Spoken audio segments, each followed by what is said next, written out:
she whispered to the quiet stranger in the corner booth. Help. He keeps following me. The Mafia boss looked up from his coffee, eyes cold and calculating. What the waitress didn't know, she'd saved this man's life 6 months ago. And he never forgot a debt. The rain hammered against the windows of Sally's diner like it had a personal grudge. Clara Martinez wiped down the same spot on the counter for the 3rd time, her eyes darting to the glass door every few seconds. Outside, barely visible through the downpour and fog, a figure stood under the broken streetlight across the road. He'd been there for 2 hours. Girl, you gonna scrub a hole through that counter? Maggie called from the kitchen, her raspy smoker's voice cutting through the hum of the old jukebox. We're closed. Go home. Clara's hand trembled as she wrung out the dishcloth. 5 more minutes. You said that 20 minutes ago. Maggie emerged, untying her grease-stained apron. She was 63, built like a retired linebacker, and could spot trouble from a mile away. Her eyes followed Clara's gaze to the window. That him again? Clara nodded. 3rd night this week. Maggie's jaw tightened. I'm calling the cops. No, Clara's voice came out sharper than intended. Last time they just talked to him. He said he was waiting for a bus. They believed him. At midnight? In the rain? Maggie snorted. Cops in this town couldn't find their own. The door chimed. Both women froze. A man stepped inside, water streaming from his black overcoat. He was tall, maybe 40, with silver threading through his dark hair and a face that looked like it had been carved from expensive marble, all sharp angles and controlled expressions. He moved with the kind of quiet confidence that made people nervous without knowing why. Lorenzo De Luca didn't look at either of them. He never did. He'd been coming to Sally's diner every Tuesday and Thursday for the past 3 months, always ordered the same thing, black coffee and whatever pie was left, always sat in the corner booth facing the door, and always left exactly $47 on the table. 30 for the meal and coffee he barely touched, 17 for the tip. Clara had looked him up once, curious about the generous stranger who never spoke. Google gave her nothing. No social media, no public records, nothing. Like he didn't exist. That should have been her first warning. Evening, Maggie said, her protective instincts kicking in. We were just closing up. Coffee, Lorenzo said quietly, settling into his usual booth. His voice was smooth, cultured, with the faintest trace of a New York accent. Please. Maggie looked at Clara, eyebrows raised in a silent question. You want me to stay? Clara shook her head. If the man outside was going to make a move, it wouldn't matter if Maggie was here or not. The older woman reluctantly grabbed her purse and headed for the back exit, leaving Clara alone with the only customer who'd ever made her feel safe without saying more than 10 words. She poured the coffee with shaking hands, her mind racing. Through the window, she could see the hooded figure still watching, waiting. This was insane. She didn't know Lorenzo De Luca. Didn't know if he'd help or walk away or laugh at her desperation. But something in the way he carried himself, the way his eyes constantly scanned the room like a Secret Service agent, told her he wasn't an ordinary man. And desperate times called for desperate measures. Clara carried the coffee to his table, set it down, and then did something she'd never done before. She slid into the booth across from him. Lorenzo's dark eyes lifted from his phone, surprise flickering across his features for just a moment before his expression returned to its usual careful neutrality. I'm sorry, Clara whispered, leaning forward. Her heart pounded so hard, she was sure he could hear it. I know this is crazy, and you don't know me, but... Her voice cracked. Help. Please. He keeps following me. She watched Lorenzo's gaze shift past her shoulder to the window. Something changed in his face, not fear, not anger, but a cold calculation that made her shiver. The man across the street, he said. It wasn't a question. Yes. For 3 nights now. He followed me from the bus stop. He knows where I work. I think he knows where I live, the words tumbled out in a rush. The police won't do anything until he actually does something, and I can't afford to move, and I don't have anyone who can. Breathe, Lorenzo said softly. Clara sucked in air, realizing she'd been holding her breath. Lorenzo pulled out his phone and typed something quickly. Within seconds, the door chimed again.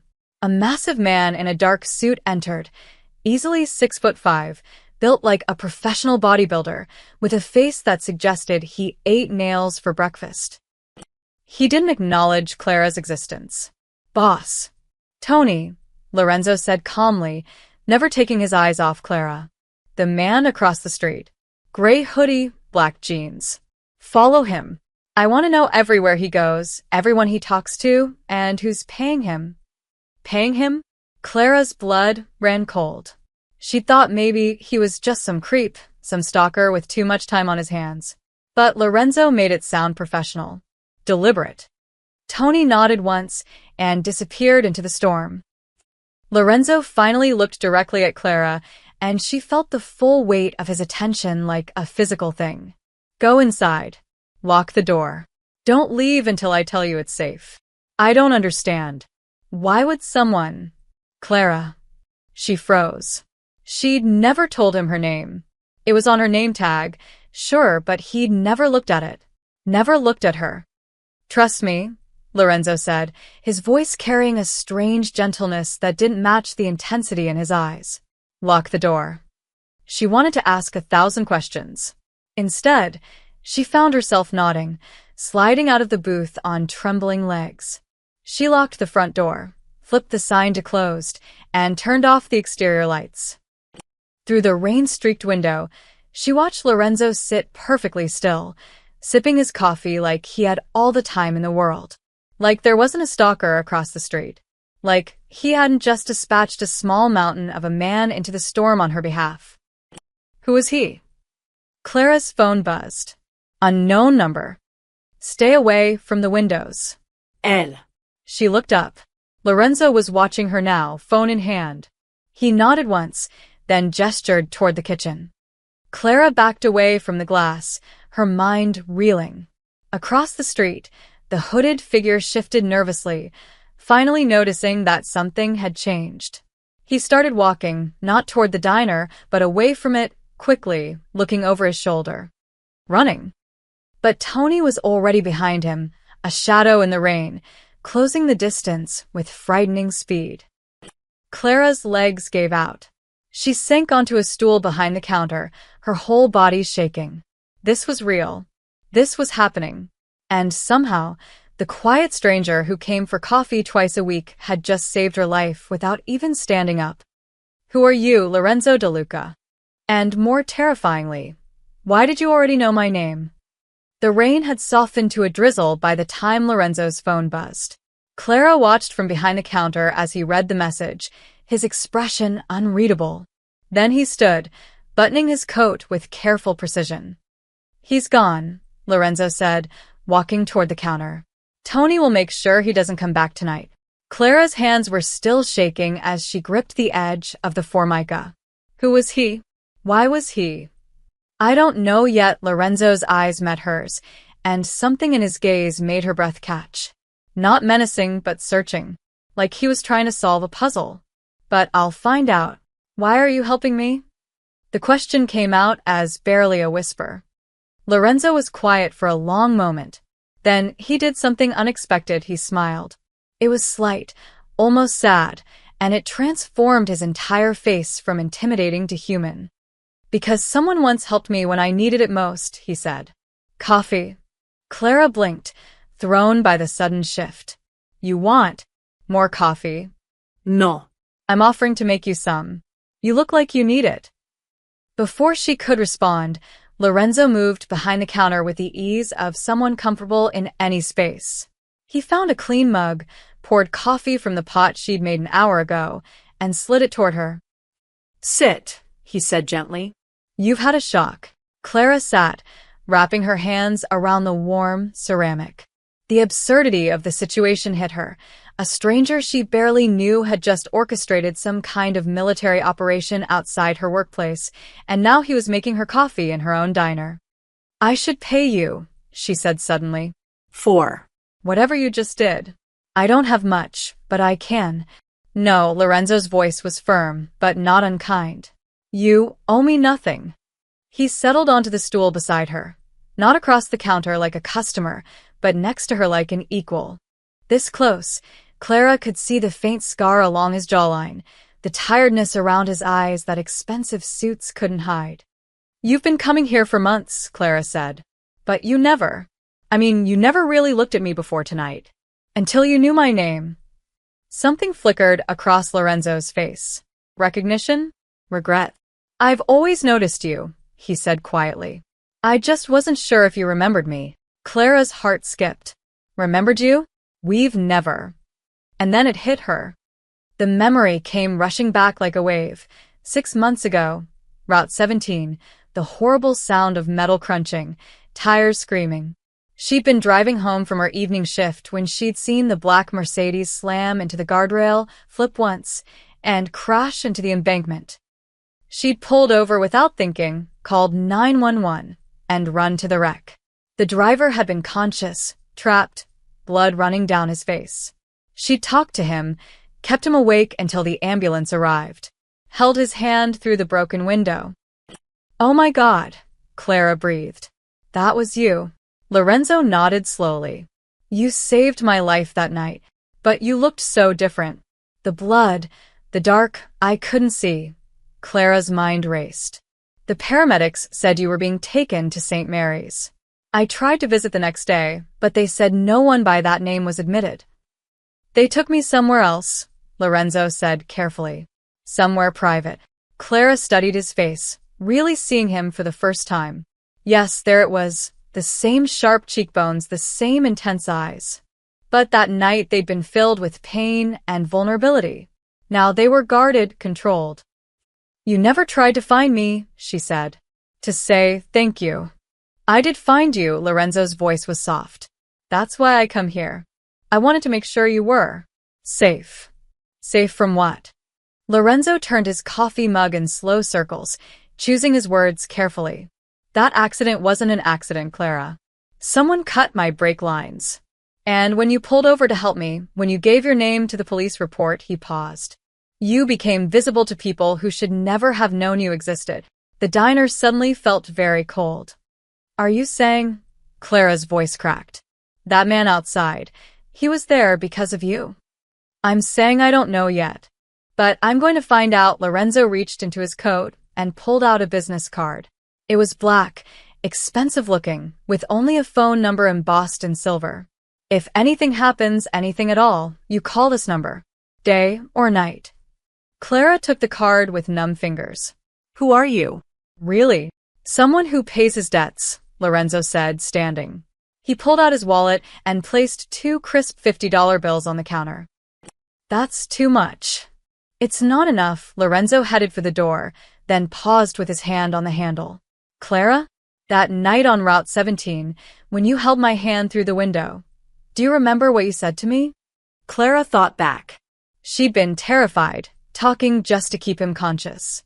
I think I said, don't you dare die on me. Not tonight. Lorenzo smiled again. That same sad smile. You also said, someone's waiting for you to come home. They need you to fight. Do you remember that? She did now. I was just trying to keep you awake. I didn't know if. My daughter, Lorenzo interrupted quietly. Sophia. She's 8. She'd just lost her mother the year before. His voice grew rough. You were right. She needed me to fight. So I did. Before Clara could respond, he opened the door and stepped into the drizzle. A black SUV materialized from the darkness, and Lorenzo climbed into the back seat. The vehicle disappeared into the night, leaving Clara alone with cold coffee, a mysterious phone number, and the terrifying realization that 6 months ago, when she'd stopped to help a stranger, she'd accidentally stepped into a world she didn't understand. A world that was now following her home. Her phone buzzed. Another unknown number. The man's name is Marcus Webb, former private investigator. Someone hired him to watch you 3 weeks ago. We're finding out who.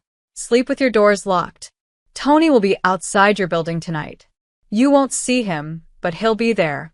L. Clara stared at the message until her vision blurred. 3 weeks. The stalker had been watching her for 3 weeks, and she'd only noticed 3 days ago. What else hadn't she noticed? Lorenzo didn't sleep that night. In his penthouse office overlooking the harbor, he stood before a wall of monitors while his security team assembled the pieces of a puzzle he'd hoped would never materialize. Tony stood beside him, arms crossed, his massive frame casting shadows across the screens. Marcus Webb, Tony said, pulling up a file. 42, ex-cop turned private investigator. Lost his badge in Dallas 8 years ago for taking bribes. Been doing freelance surveillance work ever since, divorces, insurance fraud, the usual bottom feeder stuff. Who hired him? Lorenzo's voice was ice. That's where it gets interesting, boss. Tony tapped a screen, bringing up a series of encrypted messages. He's been communicating through a secure app, the kind drug dealers use. His employer is listed only as collector. Lorenzo's jaw tightened.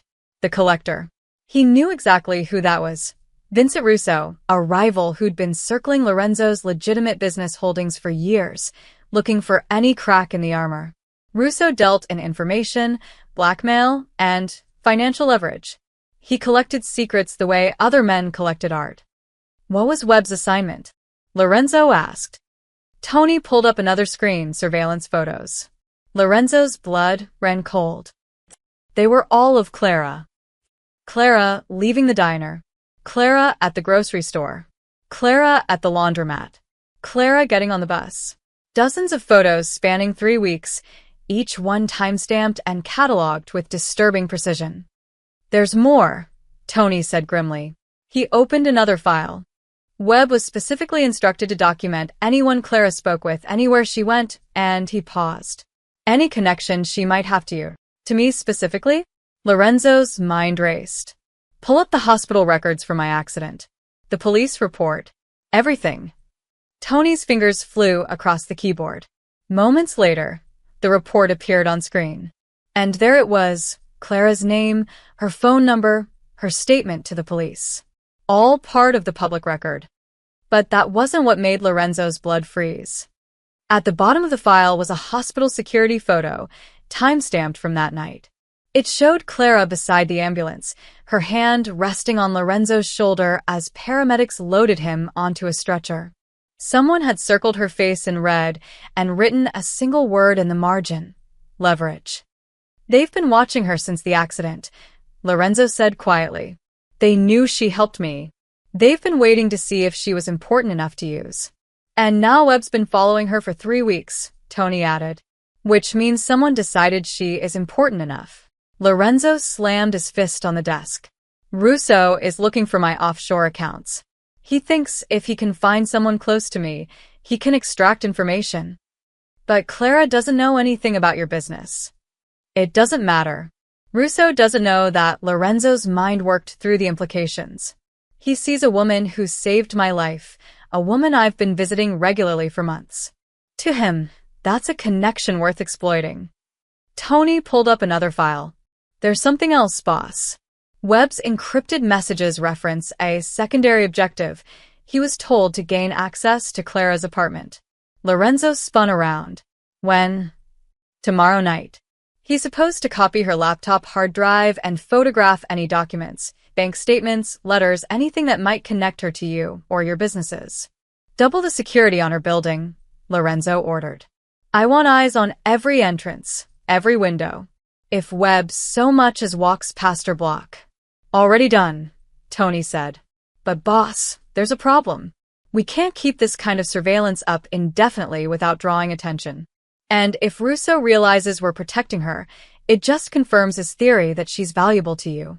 Lorenzo stared at the photo of Clara on the screen, exhausted, vulnerable, completely unaware that her simple act of kindness 6 months ago had painted a target on her back. Pull Webb's financial records, Lorenzo said. I want to know who else he's worked for, who he banks with, where he eats breakfast. Everything. On it, Tony paused. What about the girl? Are you going to tell her the truth? About who you are, what you do? No, Lorenzo said firmly. The less she knows, the safer she is. With all due respect, boss, I think that ship has sailed. Webb's been photographing her for 3 weeks. Russo already considers her part of your world. Lorenzo closed his eyes. Tony was right. By trying to protect Clara from a distance, by coming to her diner to make sure she was safe, he'd inadvertently confirmed exactly what Russo suspected, that she mattered to him. Find out everything about Russo's operation, Lorenzo said. His communication networks, his financial pipelines, his protection. I want to know every person he's paying, every account he's using. Tony nodded slowly. You're going after him. He made this personal when he targeted her. Lorenzo's voice dropped to something dangerous. I'm going to make him regret it. What about Clara? Lorenzo looked at the surveillance photos again. In one, she was laughing at something, her face bright despite her obvious exhaustion. In another, she was counting coins from her tip jar, trying to make ends meet. In another, she was simply walking, head down, trying to be invisible. She'd saved his life, without asking for anything in return. She'd given him hope on the worst night of his existence, reminded him that Sophia needed him to survive. And now she was in danger because of him. Watch her, Lorenzo said quietly. Every moment. And Tony, make sure she never sees you. If Clara realizes how deep this goes, if she understands what kind of world she's stumbled into, he trailed off. She'll run, Tony finished. Or worse, Lorenzo said. She'll think she can handle it alone. Tony headed for the door, then stopped. Boss, that thing you said about paying your debts, you know this is bigger than that now, right? Lorenzo didn't answer. He didn't need to. They both knew the truth. This stopped being about debt the moment he'd read her name on that hospital report. The moment he'd started coming to her diner twice a week, just to make sure she was safe. The moment he'd realized that Clara Martinez, a waitress who couldn't afford to move apartments, who worked double shifts and still smiled at customers, had become the one weakness his enemies could exploit. And in his world, weakness got people killed. Clara showed up for her morning shift still exhausted from the night before. She'd barely slept, jumping at every sound in her apartment, checking the locks on her door 3 times before finally collapsing into bed around 4 a.m. True to Lorenzo's word, nothing had happened. No strange sounds, no shadows at her window, no Marcus Webb lurking outside. But that almost made it worse, the not knowing, the waiting for the other shoe to drop. You look like hell, Maggie said cheerfully, pouring her a cup of coffee. Rough night. You could say that. Clara tied on her apron and tried to focus on the morning routine. Refill salt shakers. Check the pie case. Smile at customers. Pretend everything was normal. But nothing was normal anymore. Around noon, during the lunch rush, Maggie pulled her aside near the kitchen. Hey, weird question. Did you ever figure out that thing with the rent? Clara frowned. What thing? You know, how Murphy suddenly stopped breathing down your neck about being late. Maggie wiped her hands on her apron. 3 months ago, you were sweating bullets about getting evicted. Then nothing. I figured you worked something out with him. Clara's stomach dropped. I didn't work anything out. He just stopped asking. Well, somebody did something. Maggie shrugged. Maybe he finally grew a heart. Their landlord, Jim Murphy, was a shark in a cheap suit who'd never grown a heart in his entire miserable life. He charged too much for too little and threatened eviction at the slightest delay. Clara had been late twice last year, and he'd taped eviction notices to her door both times. Bright orange papers designed to humiliate. But Maggie was right. 3 months ago, Murphy had suddenly stopped hounding her. Stopped the threatening calls, stopped the notices. She'd been so relieved she hadn't questioned it. 3 months ago, right around the time Lorenzo De Luca had started coming to the diner. I need to make a call, Clara said, already untying her apron. Now? We're slammed. 5 minutes. Please, Maggie. She ducked into the back office, a cramped space that smelled like old receipts and burnt coffee. Her hands shook as she dialed Murphy's number. He answered on the 3rd ring. Yeah. Mr. Murphy, It's Clara Martinez. From 4B. What do you want? His usual charm. I wanted to ask about my rent. You haven't been cashing my checks for the past 3 months. That's because they're no good, Murphy said. Account's been paid in full by the property investor. Clara's heart hammered. What property investor? How should I know? Some holding company bought out half the building 6 months ago. They've been covering certain tenants directly. You're one of the lucky ones. Don't look a gift horse in the mouth. What's the name of the company? Murphy sighed like she was wasting his precious time. Hang on, she heard papers rustling. Here it is. De Luca Holdings, LLC. Why? The phone nearly slipped from Clara's hand. Hello? You still there? Yeah, Clara managed. Thanks. She hung up and stared at the wall, her mind reeling. Lorenzo hadn't just been watching over her. He'd been paying her rent. For 3 months. Behind her back. That son of a bitch, she whispered. The lunch shift dragged by in a blur. Clara smiled mechanically at customers, took orders, delivered food, but inside, she was boiling. Every kind gesture, every quiet moment sitting in his booth, every time he'd looked at her with those sad, knowing eyes, it had all been a lie. Or worse, pity. She didn't need his charity, didn't want his money. She'd survived just fine before Lorenzo de Luca crashed his car and decided to play guardian angel. By closing time, her anger had crystallized into something sharp and focused. When the last customer left and Maggie headed home, Clara stayed behind, cleaning tables she'd already cleaned, waiting. At 8:47 p.m., right on schedule, Lorenzo walked through the door. He looked tired, more tired than usual. His suit was still perfect, his expression still controlled, but there were shadows under his eyes that hadn't been there before. Clara, he said, offering that slight smile. Coffee. Sit down, Clara said flatly. Lorenzo's smile faded. He slid into his usual booth, watching her with careful attention. Clara walked over and dropped a stack of papers onto the table. Every rent check from the past 3 months, returned by Murphy that afternoon, marked account paid in full. You want to explain this? Her voice shook with barely controlled fury. Lorenzo looked at the checks, then back at her. I can explain. You've been paying for my life behind my back, Clara's hands clenched into fists. 3 months of rent. How much was it? 5,000? 6? It doesn't matter. It matters to me. The words exploded out of her. I'm not some charity case you get to rescue because you feel guilty about a car accident. I don't need you to save me, Lorenzo. I was doing fine on my own. Were you? Lorenzo's voice was quiet but sharp. You were 3 weeks from eviction when I stepped in. You were working 70-hour weeks and still couldn't make rent. That's not fine, Clara. That's drowning. That was my choice. My life. Clara felt tears burning her eyes and hated herself for it. You had no right. I had every right, Lorenzo stood, his composure cracking for the first time. You saved my life. You kept me alive for Sophia. And when I found out you were struggling, when I saw you working yourself to death in this place, he gestured around the shabby diner. What was I supposed to do? Nothing. Yes. Nothing. That's exactly what you were supposed to do. Clara's voice broke. Because now I'm in your debt, and I can't pay you back, and that man was following me because of you, and... She stopped. Lorenzo's expression had gone very still. What did you say? He asked carefully. That man. Marcus Webb. He was following me because of you, wasn't he? Because I pulled you out of that car. Because I became... What did you call it? Visible.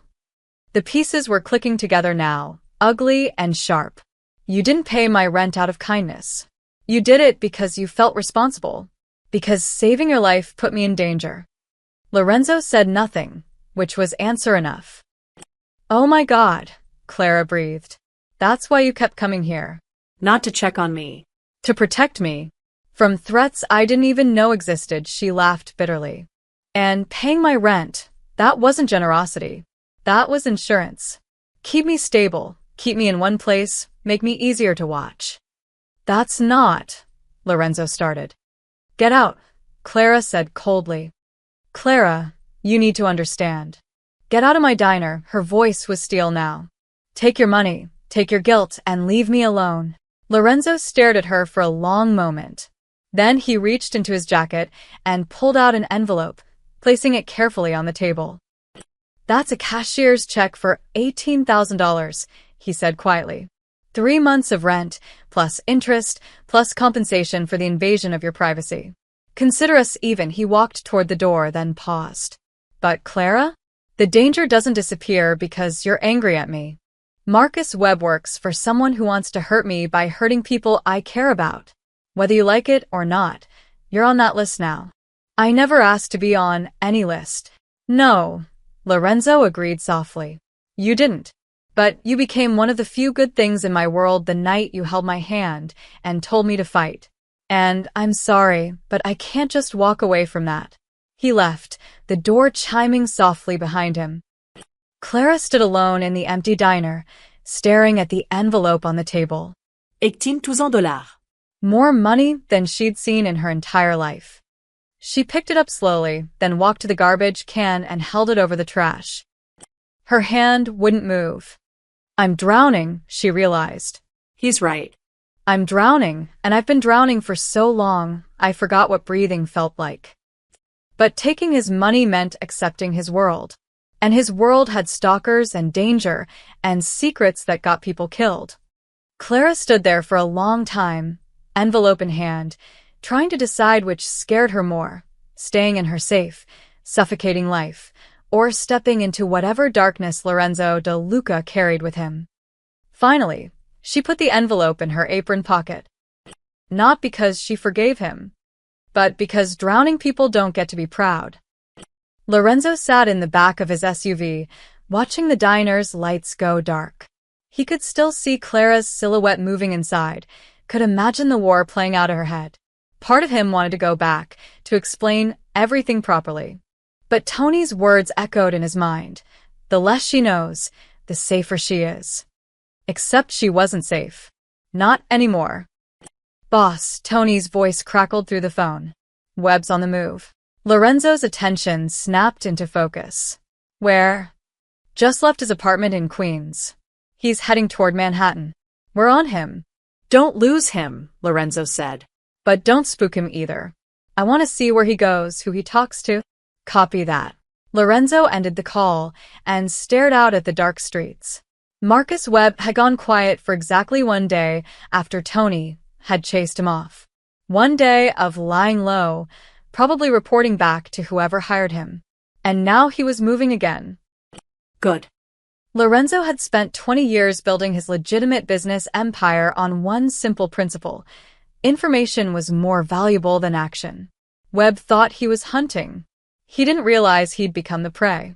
30 minutes later, Lorenzo sat in a surveillance van 3 blocks from a shabby office building in Midtown. The van looked like a plumber's vehicle on the outside, logo, phone number, even fake rust spots. Inside, it was state-of-the-art technology. He went in 15 minutes ago, Tony said, pointing at a monitor showing thermal imaging. 3rd floor, office 304. He's meeting with someone. Can you get audio? Working on it, Tony adjusted several dials. A moment later, voices crackled through the speakers. Told you to be more careful. The voice was reedy, nervous. You got made. Some guy the size of a truck chased you off. It was one night, Webb's voice replied. I've been watching her for 3 weeks. One interruption doesn't mean. It means she's got protection. Which means Russo was right about her being connected to De Luca. Lorenzo's jaw tightened at the mention of his name. So, what's the play? Webb asked. Changed priorities. Russo wants the hard drive copy by Friday. Get into her apartment Thursday night while she's at work. She doesn't have security cameras, doesn't have an alarm system. It'll be easy. And if she comes home early, then you improvise a pause. Russo's paying you 15 grand for this job, Webb. Don't screw it up. The conversation shifted to logistics, lockpicking techniques, exit routes, timing. Lorenzo listened to every word, his expression cold. We've got him, Tony said. Want me to grab Webb when he leaves? No, Lorenzo said slowly. I want you to let him go. Tony turned, surprised. Boss. Webb's small time. A hired hand. But that office. Lorenzo pointed at the screen. That's a front for Russo's accounting operation. The man he's talking to is probably Gerald Chun, Russo's money man. Lorenzo's eyes narrowed. We're not just going to stop Webb. We're going to use him. Use him how? Russo wants information from Clara's apartment. So we're going to give it to him. Lorenzo pulled out his phone and made a call. Marco, I need you to build me a flash drive. Something that looks like personal files, photos, documents, maybe some banking statements. Nothing too interesting, but authentic enough to seem real. How real? Marco's voice came through, tinny but clear. Real enough that Russo won't suspect it's bait. But buried in the code, I want a virus. Something sophisticated. The kind that activates when the files are copied to another system and then starts sending location data, keystrokes, everything. A digital tracking beacon, Marco said. I can have it ready by tomorrow. Make it look used. Worn. Like it's been sitting in someone's junk drawer for months. Lorenzo glanced at Tony. We're going to plant it in Clara's apartment tomorrow night. When Webb breaks in Thursday, he'll find it and think he hit the jackpot. Tony grinned slowly. And when he delivers it to Russo's people, we'll have access to their entire network, Lorenzo finished. Communications, financial records, client lists, everything. That's brilliant, boss. But there's one problem. What? You need Clara's permission to plant evidence in her apartment. And based on how she looked at you earlier tonight, Tony trailed off meaningfully. Lorenzo was quiet for a moment. She doesn't need to know. Boss. I'll handle it. Lorenzo's voice was firm. Tomorrow morning, I'll have someone from a fake property management company call her. Building inspection, routine maintenance, something plausible. She'll let them in, they'll plant the drive in a desk drawer, and she'll never know it was there. Tony looked uncomfortable. You're using her as bait. Without telling her. I'm protecting her, Lorenzo corrected. If this works, we'll have everything we need to destroy Russo's operation. No more stalkers, no more surveillance, no more danger. She'll be safe, and she'll never have to know how much danger she was actually in. And if something goes wrong, Lorenzo's expression hardened. Nothing will go wrong. I'll have 6 men watching her apartment Thursday night. If Webb so much as looks at Clara wrong, they'll pull him out before he can blink. On the monitor, Webb emerged from the building and climbed into a beat-up Honda. Tony's surveillance team followed at a careful distance. Track him until he's home, then pull back, Lorenzo ordered. I don't want him paranoid. He needs to feel confident about Thursday. You really think Russo's going to fall for this? Vincent Russo has spent 5 years trying to find leverage against me, Lorenzo said. He's desperate, which makes him sloppy. When Webb shows up with files from Clara's apartment, files that suggest she's been helping me hide offshore accounts, Russo won't be able to resist. He'll plug that drive into his system personally. And then we own him. And then we destroy him. Lorenzo stood, ducking to avoid hitting his head on the van's low ceiling. Quietly. Completely. So that no one ever uses Clara Martinez as leverage against me again. Tony was quiet for a moment. You know, boss, for someone who claims he's just paying a debt, you're going to a lot of trouble for this waitress. Lorenzo didn't respond. He didn't need to. They both knew this had stopped being about debt the moment he'd watched Clara work double shifts through the diner window, the moment he'd seen her counting coins from her tip jar, the moment he'd realized she was drowning in the same world that had drowned him, just in different waters. She'd given him hope when he had none, reminded him that Sophia needed him to survive. Now it was his turn to make sure Clara survived, even if she never forgave him for it. Get Marco started on that drive, Lorenzo said. And Tony? Put 2 extra men on Clara's building tonight. I don't trust Russo to wait until Thursday. Already done, boss. Lorenzo climbed out of the van into the cold night air. Somewhere across the city, Clara was probably still awake, probably still angry, probably still clutching that envelope and hating him for it. Good. Let her hate him. as long as she stayed alive. 48 hours later, Lorenzo stood in his office watching 3 monitors simultaneously. On the first screen, Marcus Webb jimmied open Clara's apartment window. On the second, thermal imaging showed Webb moving through her living room. On the third, a live feed from the apartment across the hall showed Tony and 2 other men, weapons ready, waiting for Lorenzo's signal. Everything was going according to plan. "He's in the bedroom now," Marco reported through the earpiece, searching the desk drawers.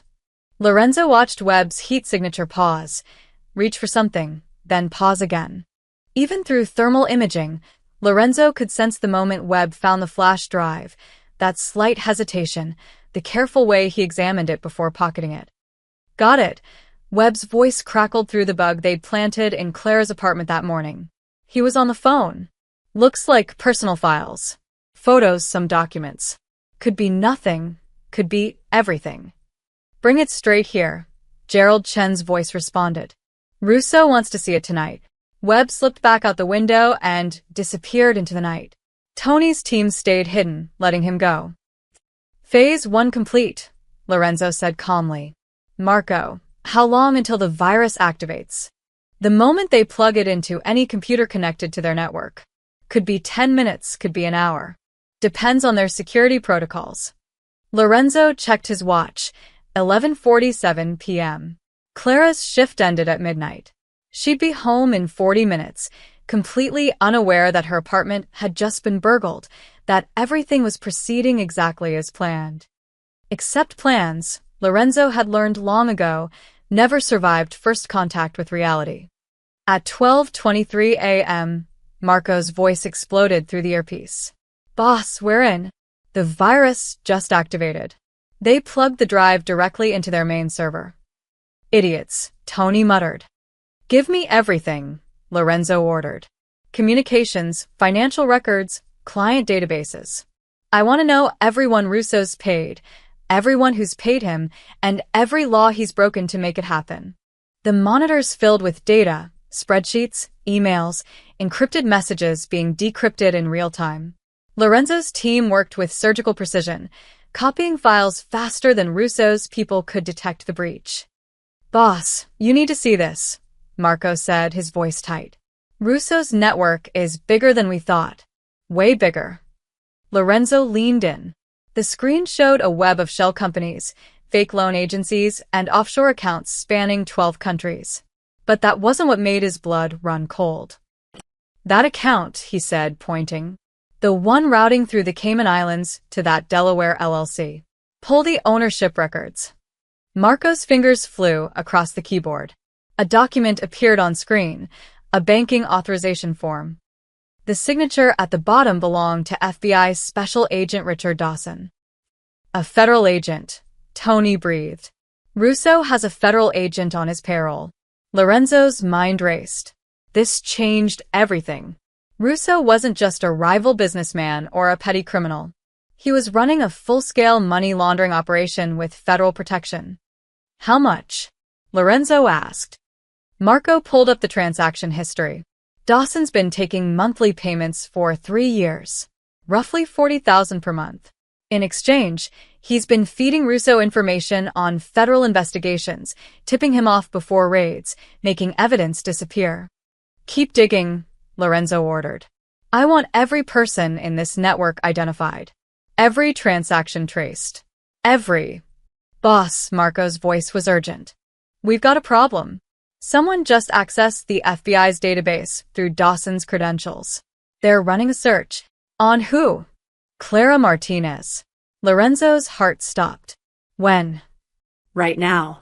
"Someone's pulling her entire history, birth records, employment, banking, everything." "And boss," Marco paused. "They just flagged something." A document appeared on screen, a vehicle registration form from 6 months ago. The black Mercedes Lorenzo had been driving the night of his accident. It was registered in Clara's name. "That's impossible," Tony said. "That car was registered to one of your holding companies." "It was," Lorenzo said quietly, his voice dangerous. "Which means someone in my organization changed it. Used Clara's name, Probably pulled it from the hospital records after the accident. But why? Lorenzo stared at the document, pieces clicking into place. To create a paper trail. To connect her to me. So that if anyone ever came looking, he didn't finish the sentence. He didn't need to. Who had access to your vehicle registrations? Tony asked. 3 people. My lawyer, my accountant, and Lorenzo stopped. Pull up the employment records for Michael Brennan. My accountant. Marco typed rapidly. Brennan's file appeared. Impeccable credentials, 15 years of loyal service, access to every financial detail of Lorenzo's empire. Now cross-reference his communications with Russo's network, Lorenzo ordered. It took 30 seconds. Email chains appeared, carefully encrypted, dated back 18 months. Brennan had been feeding Russo information about Lorenzo's business operations, his offshore holdings, his legitimate investments. And 6 months ago, after the accident, Brennan had used Clara's name to register the Mercedes, creating a false connection that would make her look complicit in whatever illegal activities Russo suspected Lorenzo of conducting. That son of a bitch, Tony growled. He set her up. He set us both up, Lorenzo corrected. Made it look like Clara and I were working together, hiding assets, laundering money. If Russo or the FBI ever moved against me, Clara would go down too. His voice dropped to something lethal. Insurance. Brennan created insurance for himself by making Clara look guilty. What do we do? Lorenzo was quiet for a long moment, staring at Clara's name on that fraudulent registration form. She was already drowning in her own problems, late rent, double shifts, barely surviving. And now, because of him, because of a traitor in his organization, she was implicated in federal crimes she knew nothing about. Pull everything on Brennan, Lorenzo said. Every file, every transaction, every communication. I want proof of his betrayal airtight and documented. And then we give it to someone who can use it. Lorenzo picked up his phone and dialed a number he'd hoped never to use. Special Agent Sarah Chun, FBI Financial Crimes Division. She's clean. I've had her vetted. She's been trying to build a case against Russo for years, but Dawson's been sabotaging her from the inside. You're going to the FBI? Tony sounded shocked. I'm going to give Agent Chin everything she needs to arrest Dawson, destroy Russo's network, and make Brennan disappear into federal prison for the next 20 years. Lorenzo's expression was carved from ice. But quietly. No press, no public trials, no headlines. Just 3 men who vanish from the board like they never existed. Boss, if you go to the FBI, they'll dig into your business too. My business is clean. Lorenzo cut him off. It's been clean for 5 years. I made sure of it after Maria died, after Sophia was born. Everything legitimate, everything documented. He paused. The only dirty thing in my world was Brennan. And now he's not even that anymore. He's just evidence. Marco pulled up more files. Boss, Russo's organization is massive. If we take him down, we're talking 50 arrests, maybe more. Federal agents, accountants, lawyers. Good, Lorenzo said coldly. Burn it all. Every name on that list. I want delivered to Agent Chun with enough evidence to bury them. He checked his watch. 12:51 a.m. And I want it done before Clara wakes up tomorrow morning. What about her? Tony asked. She needs to know about the car registration, about Brennan using her name. She will know, Lorenzo said. But not from me. Agent Chin will contact her tomorrow as part of the investigation. Clara will learn that she was set up, that the registration was fraudulent, and that the people responsible are already in custody. You're still protecting her, Tony observed, even from the truth about how deep this goes. Lorenzo didn't deny it. On one of the monitors, he could see Clara's apartment. Dark, quiet, peaceful. She was probably asleep, completely unaware that in the last hour, her name had been cleared, her enemies identified, and a federal investigation launched that would reshape the criminal landscape of New York. All without her lifting a finger. Contact Agent Chun, Lorenzo ordered. Tell her we have a gift. And tell her that one of the conditions of receiving it is that Clara Martinez is listed as a witness under duress, not a suspect. Her name gets cleared, publicly and permanently. And if Chin doesn't agree? Lorenzo smiled, but it didn't reach his eyes. Then I'll burn Russo's empire myself. Less quietly. Tony nodded slowly. You know she's going to figure it out eventually. Clara. She's smarter than you give her credit for. I know, Lorenzo said quietly. But by the time she does, it'll already be over. She'll be safe. And whether she forgives me or not, he trailed off, watching her darkened windows. She'll be alive, Tony finished. She'll be alive, Lorenzo agreed. And in his world, that was the only victory that mattered.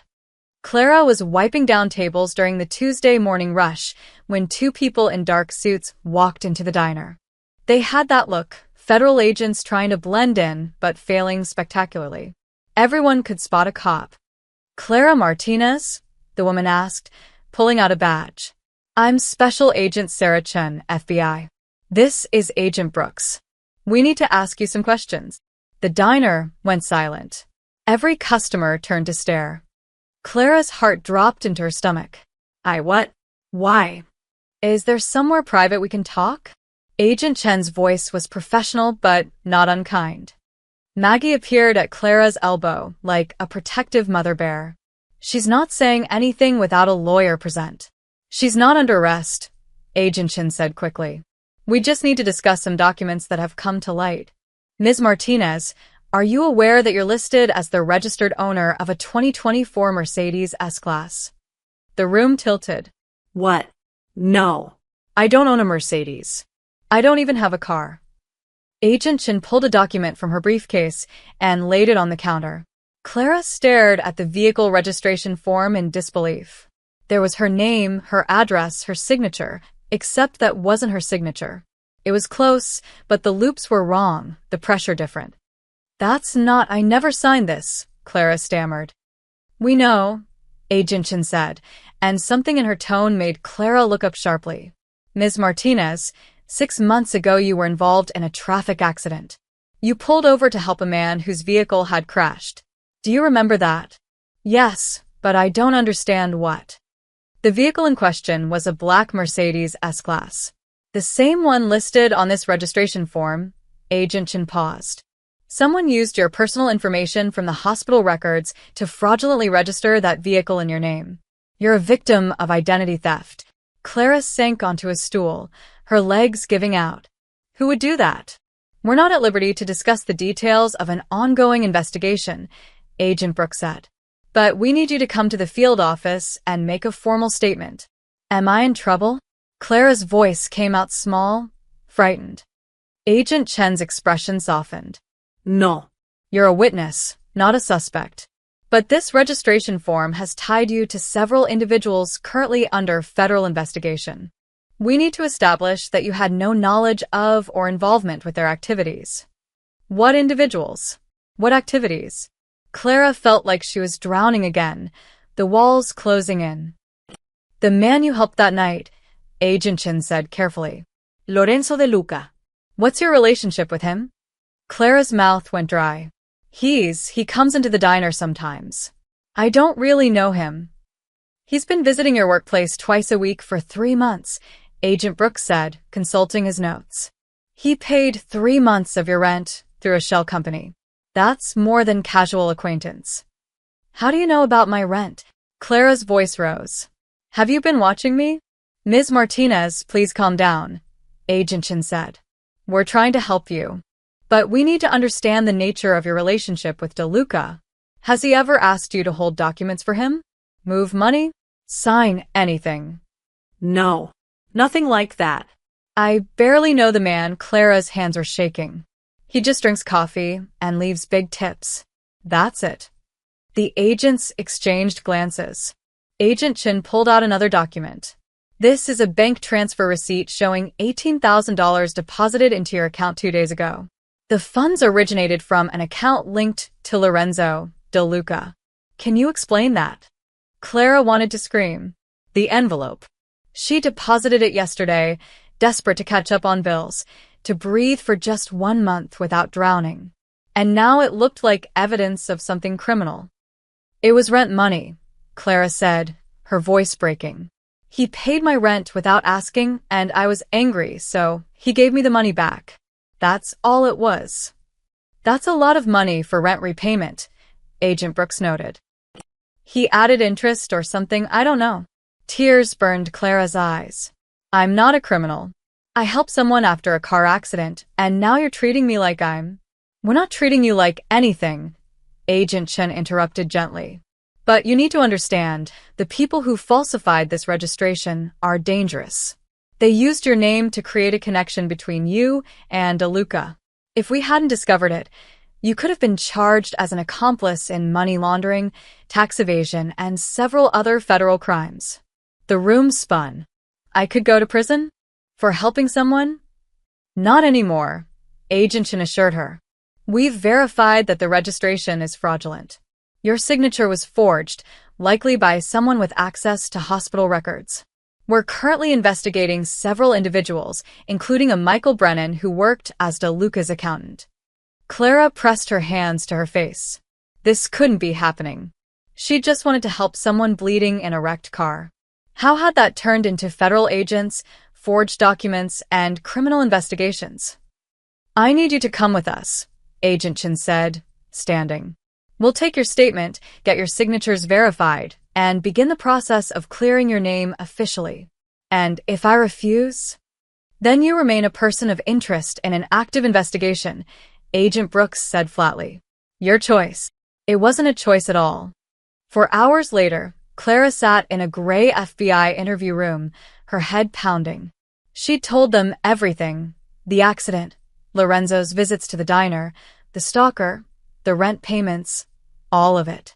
They'd recorded every word, had her sign a dozen forms, and taken fingerprints to prove she'd never touched the fraudulent registration. Agent Chen walked her out personally. You're free to go. We'll be in touch if we need anything else, but for now, you're cleared of any wrongdoing. What about Lorenzo? Clara heard herself ask. Is he in trouble? Agent Chen's expression was unreadable. Mr. DeLuca's business affairs are complicated. But I can tell you this. He's not the one who put you in danger. One of his employees did, without his knowledge. That employee is currently in federal custody. Clara nodded numbly. Outside, the afternoon sun felt too bright, the street too loud. She checked her phone. 7 missed calls from Maggie, 3 from unknown numbers. 1 text message, sent an hour ago, I'm sorry. Clara stared at those 3 words until they blurred. Lorenzo had known. He'd known about the registration, about the FBI, about all of it. And he hadn't warned her, hadn't prepared her. She dialed his number, the one from the black business card she'd kept in her pocket. He answered on the first ring. Clara. The FBI just spent 4 hours interrogating me about a car I've never seen, registered in my name by someone I've never met. Her voice was ice. Did you know? A long pause. Yes. When? 2 days ago. Clara closed her eyes. 2 days. He'd known for 2 days and let her walk into that diner completely blindsided. Why didn't you tell me? Because you were already angry at me. And because Lorenzo's voice was heavy. Because I was handling it. I wanted it resolved before you ever had to know. Handling it. Clara laughed bitterly. By letting the FBI ambush me at work? By letting me think I might go to prison? You were never going to prison. I made sure of that. You made sure? The fury rose in her chest. You don't get to make sure of things in my life, Lorenzo. You don't get to pay my bills, fix my problems, and decide what I do or don't need to know. Clara. No. I'm done. Her hand tightened on the phone. Whatever you think you owe me, whatever guilt you're carrying, consider it paid. Stay away from me. Stay away from the diner. Just. Stay away. She hung up before he could respond. On the street corner, Clara stood still, breathing hard, trying not to cry. Around her, the city moved on. Cars honking, people rushing past, the world spinning like nothing had changed. But everything had changed. 6 months ago, she'd pulled over to help a stranger. And now she was tangled in federal investigations, forged documents, and a life that felt increasingly not her own. Fix it, she'd told Lorenzo. Fix it for everyone your world hurts. He'd tried. And somehow that made everything worse. Lorenzo didn't go to the diner that week. Or the week after. He kept his distance, respected Clara's wishes, even as every instinct screamed at him to make sure she was safe. Tony's men maintained surveillance from a distance, far enough that she'd never notice, close enough to respond if anything happened. Nothing did. With Michael Brennan in federal custody, Agent Dawson suspended pending investigation, and Vincent Russo's entire network under FBI scrutiny, the immediate threat had evaporated. Clara was safe. She was also furious, betrayed, and wanted nothing to do with him. Lorenzo told himself that was acceptable. Better she hate him from a distance than die grateful up close. But late at night, when Sophia was asleep and the penthouse was quiet, he found himself staring at his phone, remembering the sound of Clara's voice breaking when she'd said, "I'm done." "You're brooding again," Sophia observed one evening, looking up from her homework. At 8 years old, she was too perceptive for her own good or his. "Just thinking, princess." "About the lady from the diner?" Sophia tilted her head. "The one who saved you." Lorenzo had told her a sanitized version of the accident months ago, a helpful stranger, nothing more. He hadn't mentioned the complications that followed. "What makes you think that?" "Because you're sad. And you're only sad about 2 things, Mama, and things you can't fix." Sophia put down her pencil. "Did you break something with the diner lady?" "Something like that." "Did you say sorry?" "I tried." Sophia considered this with the seriousness of a tiny judge. "Mama used to say that sorry doesn't count if you do it the easy way. You have to do it the hard way where it costs you something." Lorenzo smiled despite himself. "Your mother was very wise. So, what's the hard way to say sorry to the diner lady?" That, Lorenzo realized, was the question he'd been avoiding. The easy apology was flowers, money, words. The hard apology was something else entirely. It was truth. The next morning, Lorenzo sat in his office with his lawyer, Jonathan Price, 60 years old, perpetually exhausted, and one of the few people Lorenzo trusted completely. "You want to do what?" Jonathan asked, certain he'd misheard.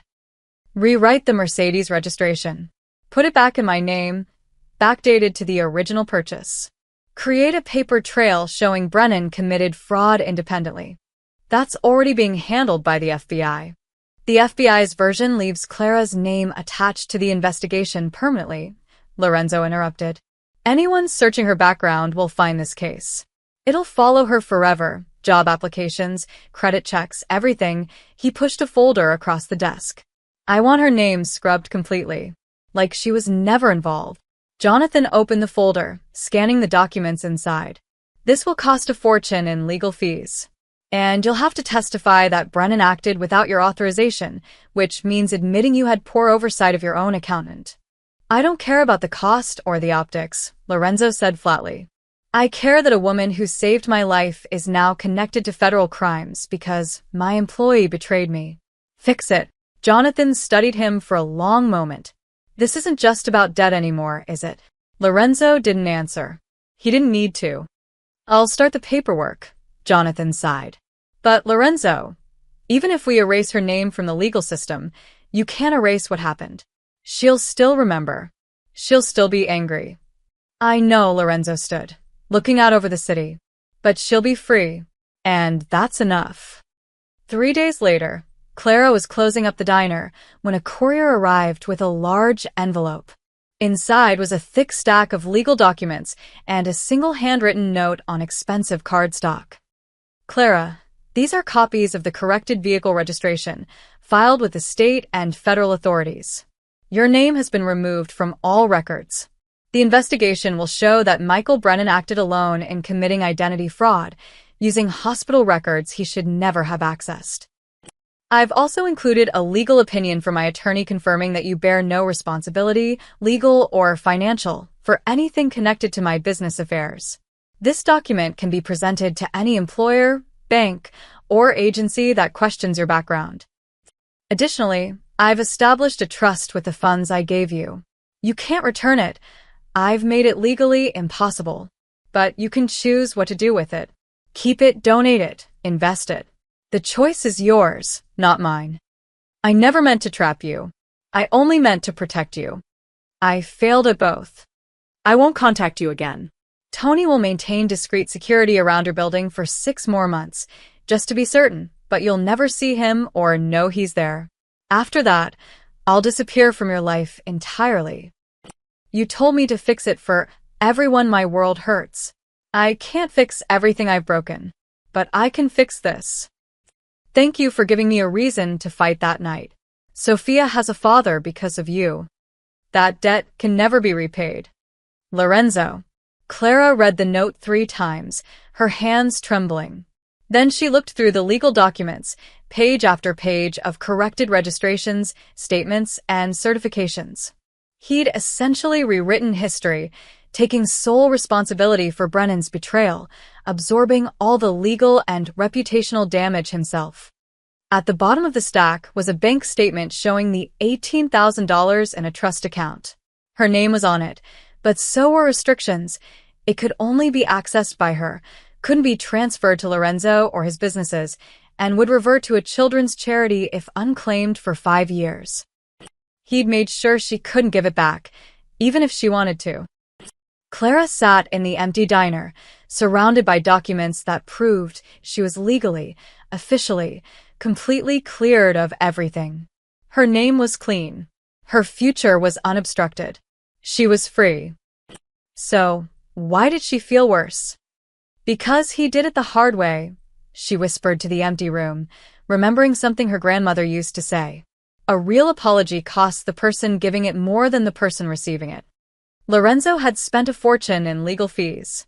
He'd taken public responsibility for his accountant's betrayal. He'd damaged his own reputation to protect hers. And he'd done it all quietly, expecting nothing in return, planning to disappear from her life entirely. That wasn't manipulation. That wasn't control. That was sacrifice. Clara picked up her phone, staring at Lorenzo's number. Her thumb hovered over the call button. Then she stopped. What would she even say? Thank you for cleaning up a mess I didn't ask to be part of. Thank you for protecting me from dangers I only faced because I helped you. There was no roadmap for this, no protocol for when the man who turned your life upside down was also the man trying desperately to set it right. Clara put the phone down and picked up the note again, reading the last line. That debt can never be repaid. He was wrong. The debt wasn't the problem. The problem was that Clara was starting to realize she didn't want it repaid at all. She wanted something else entirely, something more complicated and terrifying than simple gratitude. She wanted to understand him, to know why a man who could command federal investigations and rewrite legal documents still sat alone in a diner booth twice a week, drinking coffee he never finished. She wanted to know about Sophia, about the wife he'd lost, about the life that had made him so careful, so controlled, so desperately alone despite all his power. But wanting those things meant stepping back into his world. And his world had stalkers, corrupt accountants, and federal investigations. His world was dangerous. His world had already hurt her once. Clara folded the note carefully and slipped it into her apron pocket, right next to the black business card she'd never thrown away. Not today, she decided. She wouldn't call him today. But maybe tomorrow, or the day after. Because the hard truth was that Lorenzo De Luca had saved her life just as surely as she'd saved his, not from a car crash, but from drowning in a life that was slowly suffocating her. And that debt, that one might actually be worth repaying. Lorenzo didn't sleep the night he sent Clara those documents. He sat in his office, watching financial markets on 3 continents, waiting for the carefully constructed dominoes to begin falling. Vincent Russo's empire was built on borrowed time and stolen money. Lorenzo intended to collect both. Markets open in Tokyo in 4 hours, Marco reported, his fingers dancing across multiple keyboards. Everything's in position. Final check, Lorenzo ordered. Walk me through it. Marco pulled up a complex flowchart on the main screen. Russo's primary revenue comes from his loan operation, fake agencies that charge predatory interest rates to desperate people. He launders the profits through shell companies in the Cayman Islands before investing in legitimate businesses. Where's he most vulnerable? His credit base. The entire operation depends on continuous cash flow. If his lenders lose confidence, Marco smiled grimly. The whole thing collapses. Lorenzo nodded. And the journalist? Rebecca Hayes, New York Times Financial Crimes Division. She's been investigating predatory lending for 2 years. I've anonymously sent her complete records of Russo's loan operation, names, addresses, interest rates, fake company registrations. Everything. When does the story run? Tomorrow morning, front page of the business section. Predatory lending ring exploits thousands. She's got enough evidence to bury him. Tony entered the office, carrying a tablet. Boss, Agent Chen just arrested 3 more of Russo's accountants. They're all cooperating. Russo's looking at 40 years minimum, maybe more. Not enough, Lorenzo said quietly. Prison is too clean, too simple. I want him destroyed first. Everything he built, everyone who trusted him, gone. That's cold, boss, Tony observed. He targeted Clara, Lorenzo replied, his voice like ice. He used a waitress as leverage because he thought it would hurt me. That's not business. That's personal. He turned to Marco. What about the stock manipulation? Marco pulled up another screen showing stock tickers for a dozen companies. Russo has significant investments in these firms, all legitimate businesses he bought using laundered money. If certain information about his ownership became public, the stocks would crash, Lorenzo finished. How much will he lose? Conservative estimate? 200 million. Maybe more, Marco hesitated. Boss, this goes beyond just hurting Russo. Innocent investors will lose money too. People with retirement funds, college savings. Then make sure Rebecca Hayes mentions that in her article, Lorenzo said.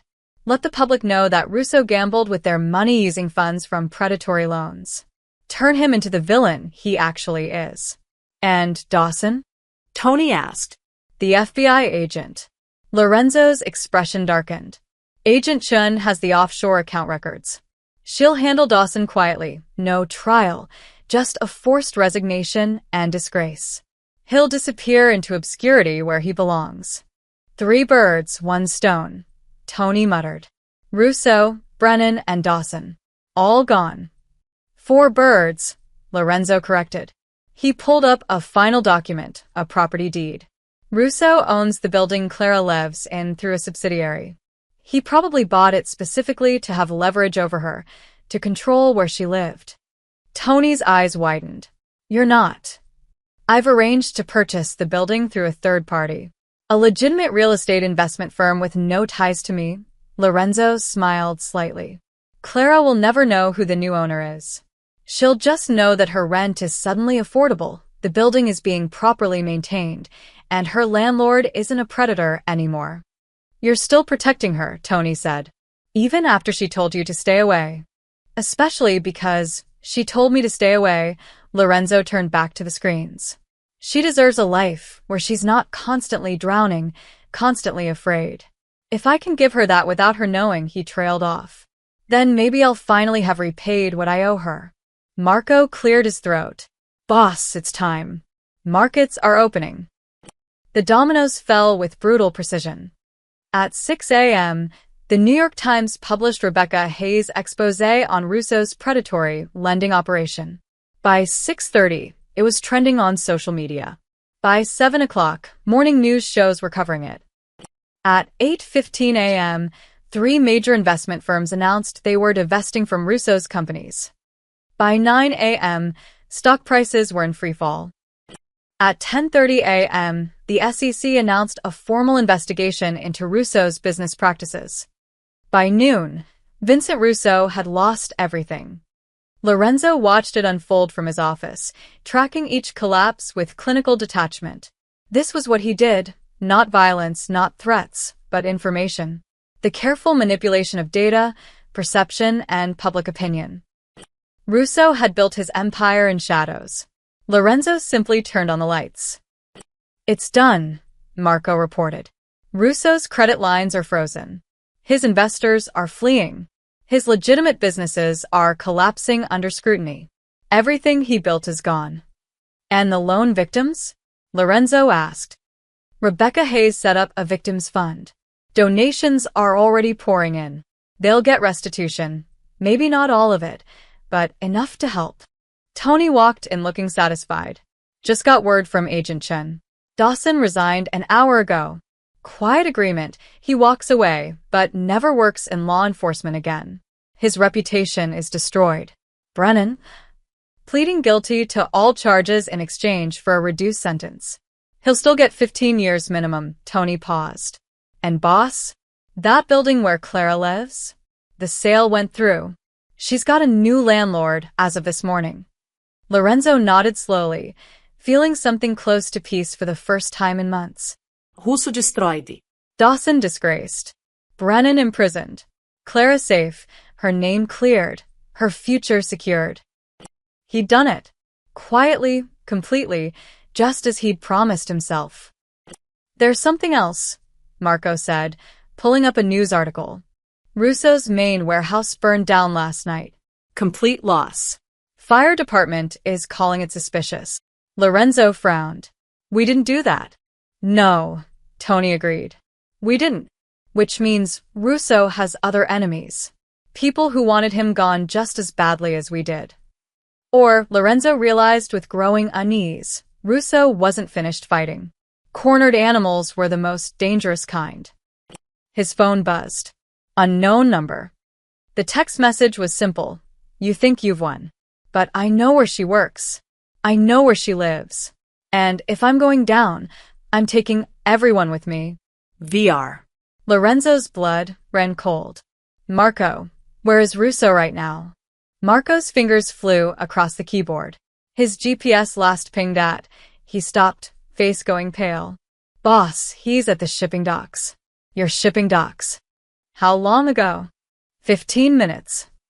Lorenzo was already running for the door, Tony right behind him. Get every man we have to those docks. Now. Boss, what about Clara? Lorenzo's mind raced. If Russo was at the docks, if he was making a final desperate move. He's going to burn it down, Lorenzo said. Destroy my business, my reputation, everything. And if Clara is anywhere near. He didn't finish the sentence. He was already in the elevator, phone pressed to his ear, praying she wasn't working a double shift today. Praying she hadn't decided to visit the docks to confront him. Praying he wasn't about to lose the one person he'd fought so hard to protect. The call connected. Clara's voice came through, breathless and frightened. Lorenzo? Oh God, Lorenzo, I'm at the docks. There's smoke everywhere and people are running, and I don't know what's happening.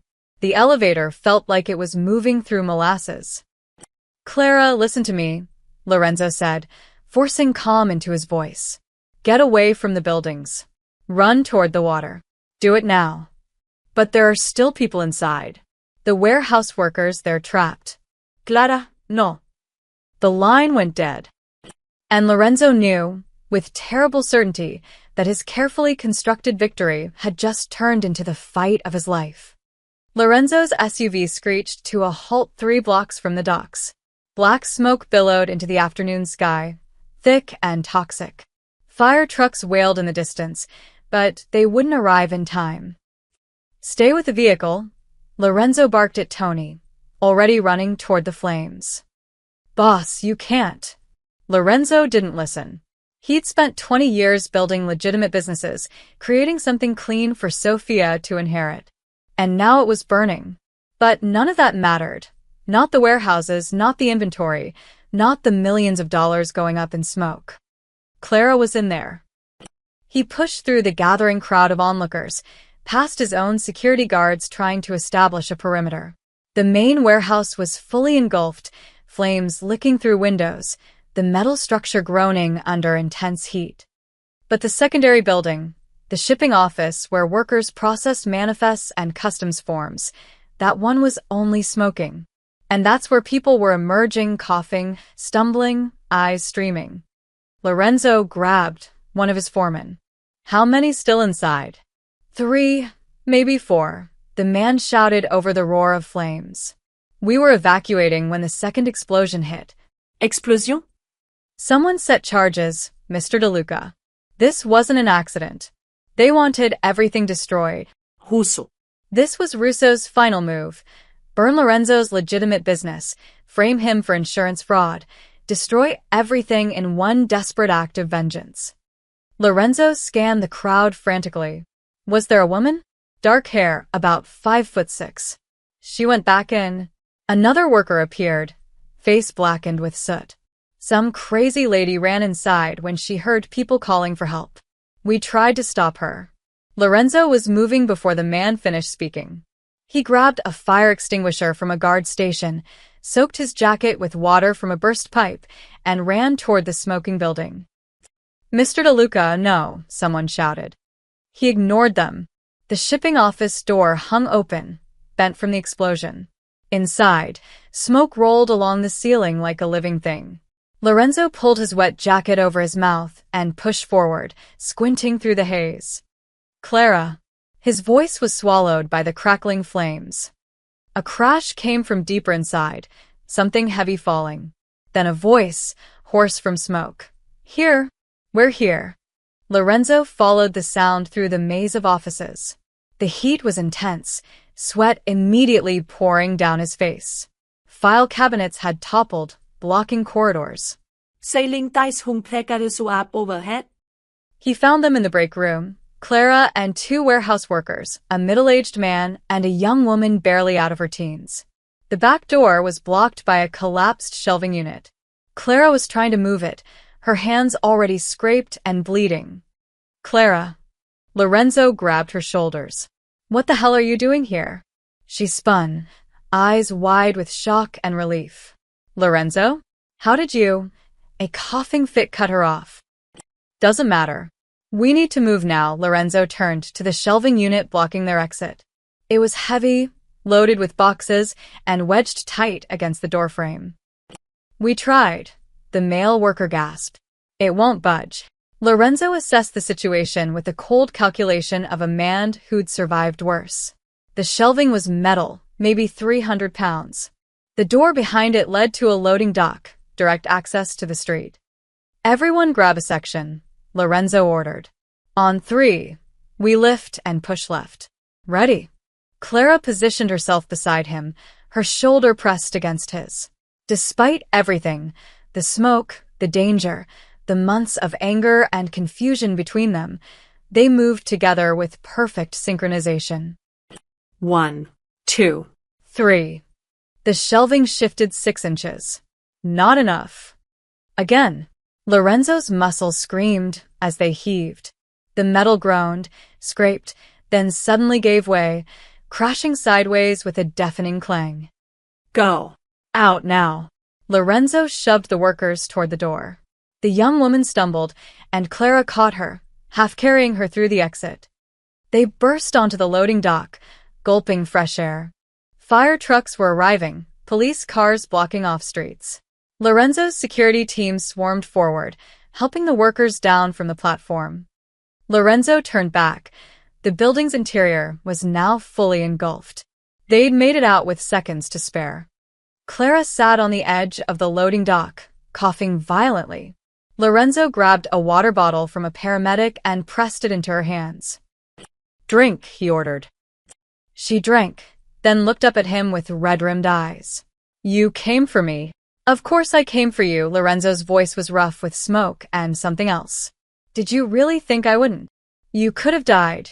Tears cut tracks through the soot on her face. The building was collapsing, and you just ran in. You ran in first, Lorenzo pointed out.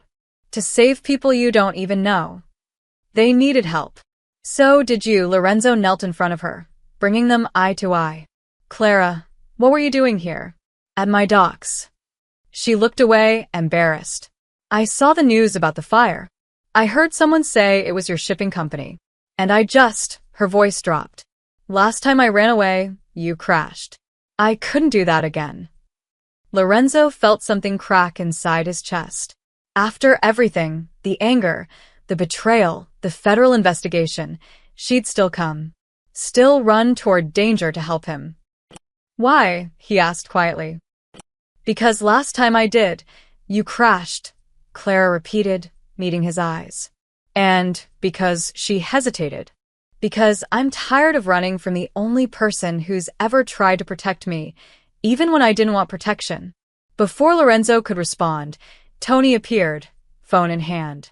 Boss, we got a problem. Fire marshal found accelerant. This was definitely arson.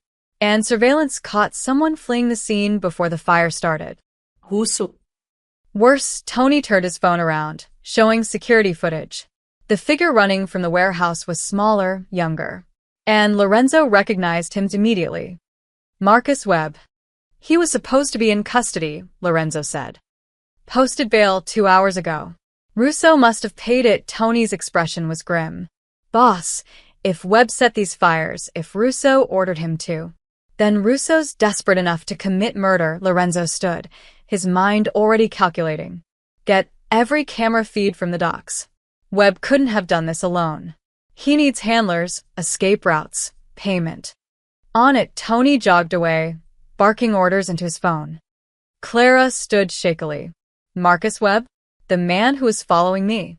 He works for Vincent Russo. The man behind everything. The stalking, the registration fraud, all of it. Lorenzo steadied her with a hand on her elbow. And now he's graduated from surveillance to arson. Because of me, Clara whispered.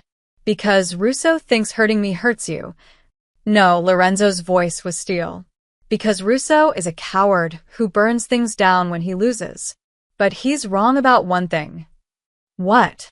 Lorenzo looked at the burning warehouse, then back at Clara, soot-stained, exhausted, her hands bleeding from trying to save strangers. He thinks destroying my business will destroy me, Lorenzo said quietly. He doesn't understand that the only thing that matters walked out of that fire alive. Clara stared at him, something shifting in her expression. You're insane, she finally said. You know that. Probably. Lorenzo allowed himself a small smile.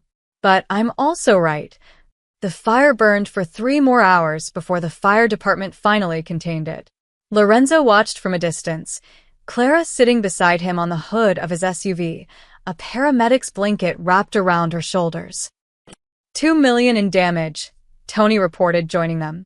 Maybe more. Insurance will cover most of it, but boss. I don't care about the money, Lorenzo interrupted. Did you find Webb? Better.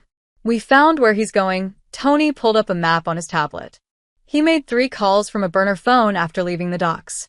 All to the same number, a motel in Newark. Russo's hiding there. Lorenzo's eyes narrowed. You're sure? Credit card records show Russo checked in this morning under a fake name. But we've got facial recognition from the motel's security cameras. It's him. Clara shifted beside Lorenzo. What are you going to do? End this, Lorenzo said simply. He pulled out his phone and called Agent Chen. I have Vincent Russo's location. And evidence that he ordered arson and attempted murder. What kind of evidence? Agent Chen asked cautiously. Security footage showing Marcus Webb fleeing my docks minutes before the fire started.